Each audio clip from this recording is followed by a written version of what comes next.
number one consumer of this, the more difficult it's going to be for the United States. The Iranians may not need to do anything, and it's probably in their best interest not to attack those U.S. Navy ships. Just let it go.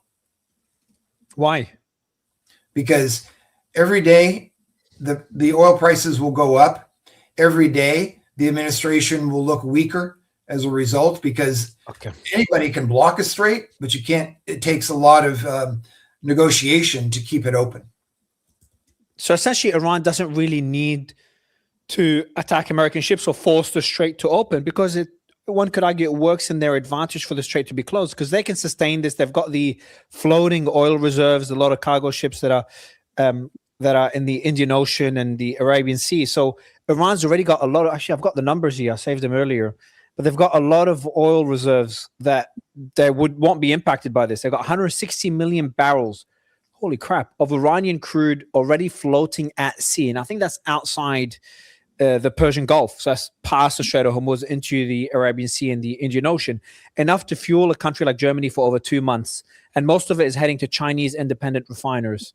Exports still running pretty high. So then my team wrote, the blockade is real, the timing is just late.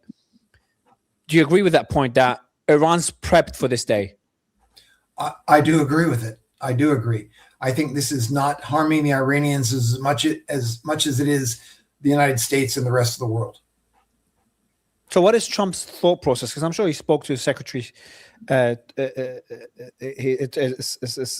Bessent. He also spoke to his other advisors. So he's already sought advice. What is the alternative here that could work in Trump's favor?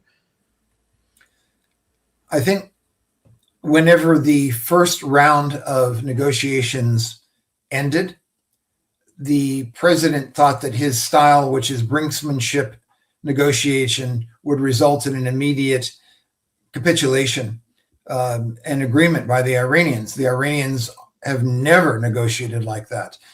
Even the first treaty that was done back in the late 2000s it took a long time to negotiate, not one and done.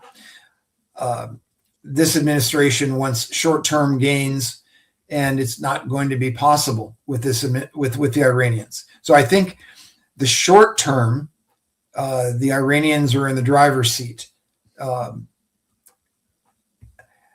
I think negotiating and diplomacy is very difficult work. It is not something that you just bully your way through.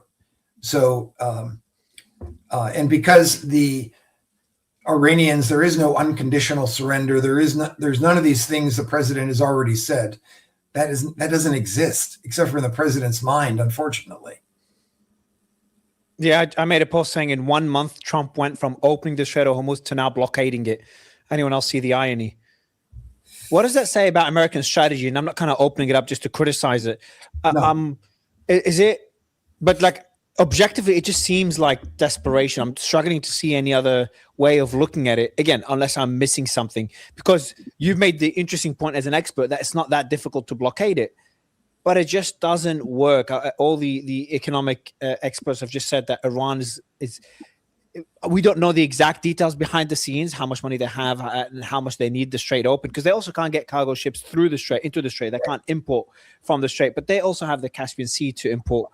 They have land routes to be able to import. So they've got other alternative routes than the Strait of Hormuz for imports. And for exports, as we said, they've got floating oil across the world. So then the question is, how far is Trump willing to go in your mind to be able to strangle the Iranian economy? How far is he willing to take the global economy with him? I think he has shown no empathy for the economic impact on the average American he's even said it. He's even said, yeah, it's going to cost us more, but we're going to make a lot of money. I mean, that's a quote by him. He has also stated that he doesn't really, it's not important. So I think he has no empathy about the impact of average Americans, or for that matter, the average people around the world, that for most people, paying those extra $20, $30, $40, $50 a week for gas or for increased prices, he doesn't feel it, and therefore he doesn't have any urgency to be able to do anything about it. So that's just opinion because he hasn't demonstrated it so far. So then what happens if China or India or Pakistan decide to escort one of their ships through the Strait of Hormuz? I was just speaking to Malcolm Nance about it, and this is the thing that worries him the most, is that we might see a potential direct confrontation between the US and those countries. Now, obviously, I don't see confrontation with Pakistan and India. There's an open line of communication, a good relationship with both countries. One of them is the mediator for the negotiations. But China is a different story. And we're starting to get a lot more similarities to what we saw between the US and Russia back in the Cold War. Slight similarities, the early days of it. So I am hoping that the Chinese will not decide to confront the Americans on this strait. I think the Chinese are, I'll be blunt. Remember, the Chinese are not friends of the United States any longer.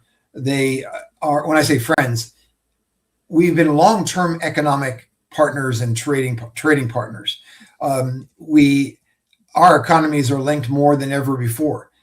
This administration, though, has been putting tariffs on them and is threatening even more tariffs. The fact that the Chinese are now going to provide, according to news reports, the HQ-9 air defense system, which, by the way, is far superior to the Russian S-300.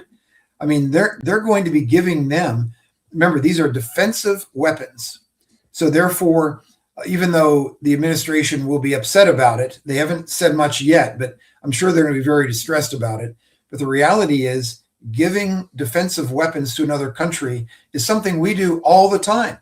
They're not offensive capability, it's defensive capability. And the fact that they are ratcheting up the capability, maybe even to detect F-35s, we don't know yet.